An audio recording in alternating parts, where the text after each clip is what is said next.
Hallelujah, hallelujah, hallelujah, hallelujah, hallelujah.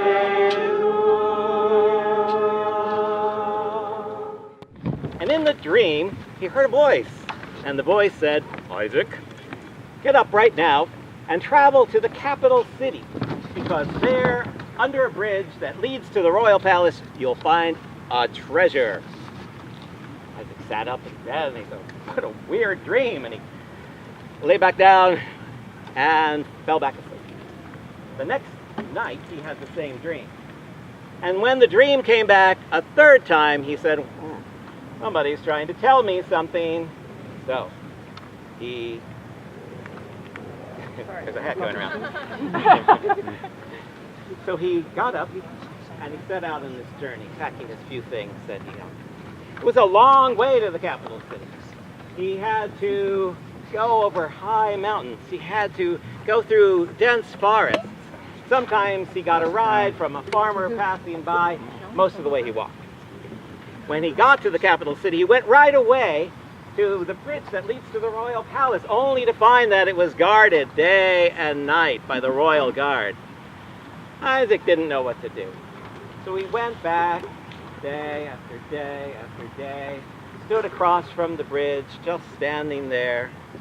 One day, the captain of the royal guard noticed him and went up and said, "What are you doing here? Every day you're coming here and you're just staring at us." Isaac told him all about the dream that he had. And the captain laughed and laughed. He said, "You poor fool, wearing your shoes out for a dream. If I believe..." Well, if I believed a dream I once had, I would go right now to the village you just came from and I would dig for treasure under the stove of the house of some guy named Isaac. Isaac said, "Thank you very much." He packed up his few things and he set out on a long journey back to his own village. He had to go through dense forests. He had to cross over high mountains. Sometimes he got a ride from a farmer passing by, but most of the way he walked. When he got to his village, he ran right away to his home and he dug underneath the stove, and sure enough, there was the treasure where it had been all along. Isaac was now a rich man. He did two things with all that money. The first thing is, he sent a nice gift to the captain of the royal guard. And the second thing is, he built a beautiful synagogue for this village so people could worship. And high on one of the walls of that synagogue, he placed a small plaque. And on the plaque were words that read, "Sometimes you must travel far to discover what's near. Sometimes you must travel far to discover what's here." Now, here we are. We're in kind of a strange place, a different place. First time in 120 years that we haven't held worship in that building over on 86th and West End, as far as I can tell. But here we are.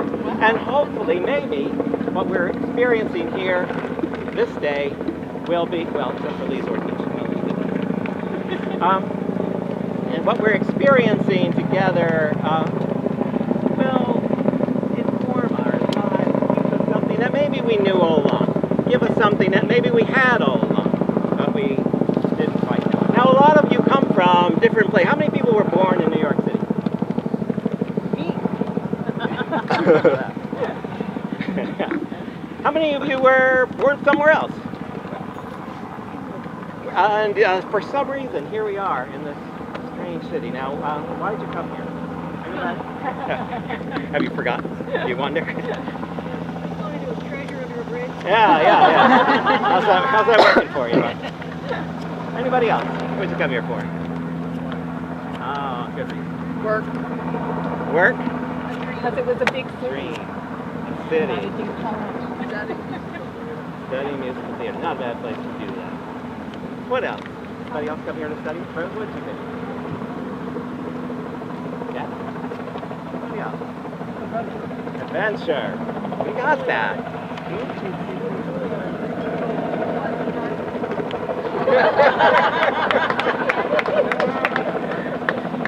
Come experience global warming in an urban setting. Well, the Bible is a story of people leaving one place to go to another. Again and again, and you see that we're not even going to recount all the stories, but Sarah and Abraham travel for a promise, for a hope, because they have a dream that they're supposed to get up and go. And then the same thing with Isaac, who goes in search of a spouse, a life partner, and the same thing with Jacob and Leah and Rachel, who end up going and leaving their home because they have to, and they flee, and they have to find safety, and they're being pursued, but they have to go and find some place of safety and love and warmth. Same is true throughout the prophets. We hear again and again about the prophets leaving home and being told to go somewhere and tell something, bring a word of love and justice and reconciliation, a word of hope to people who maybe have lost hope, a word of challenge to people who take themselves too seriously and think they deserve what other people need. Again and again in Scripture, we hear Jesus gathering people, but never gathering people to just hang out with him and come along and worship him and say how cool he is. No, as we heard in the Scripture that Aurora read, he gathers these disciples and he sends them out. It's like, okay, good, you're here, you've been watching me, you've been following me, you've been doing the things that I do, you've been learning the things that I have to teach.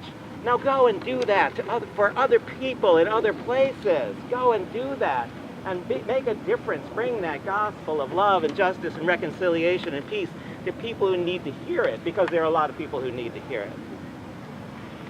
Now we represent a particular slice of the Christian pie that we call the Methodist tradition. And so we embrace that tradition. This summer we are looking at some of the ways that tradition is put into song, some of the ways that tradition lives on in the things we do, maybe even unconsciously, not realizing that we're following in a path. We're doing things that we're doing because of what other people have done before us. John Wesley was one of the founders of that tradition of Methodism. He had his own take on things. He would travel all the time. They estimate that he logged about 250,000 miles on horseback. Hopefully not always the same horse. But that's a lot of miles. That's a high mileage for, a horse, or any number of horses. It's a high mileage for, I once had a car that had about that. And it ended as you predict.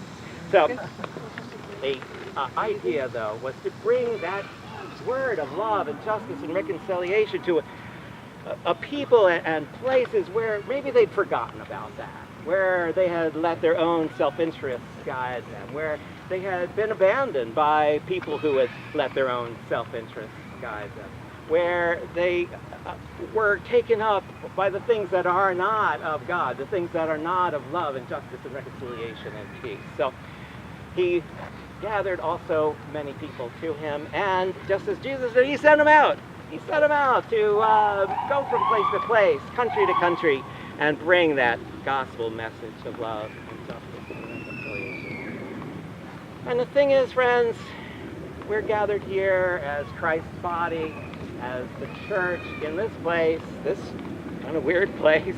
But we're gathered here for a reason, not just because it's a cool place to sing songs and do worship, not just because there's a little tiny bit of shade in this corner of the park, but we're gathered here to get strength for our journey and to know where it is we need to go and to get some sense of what message it is that we have to offer, that we can provide to a world and a people that are in pain, especially in the wake of horrible things that keep happening around us, things that we can barely comprehend, as if things weren't bad enough. The word from El Paso, the word from Dayton, Ohio, the word from our sisters and brothers, siblings in Brownsville, Brooklyn.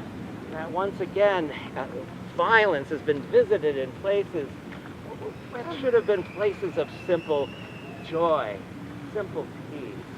And so our work is great. We know that. We need to say a word in response to any word of hate, any word of derision, any word that seeks to put other people down. That's our calling. That's what we're supposed to do. We got one job, friends. We got one job, and that's our job.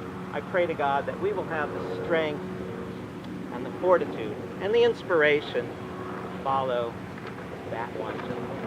Amen? Amen. Let's sing. I am bound for the promised land. I'm bound for the promised land. Oh, who will come and go with me? I am bound for the promised land. Oh, the precious scene that rises through my sight.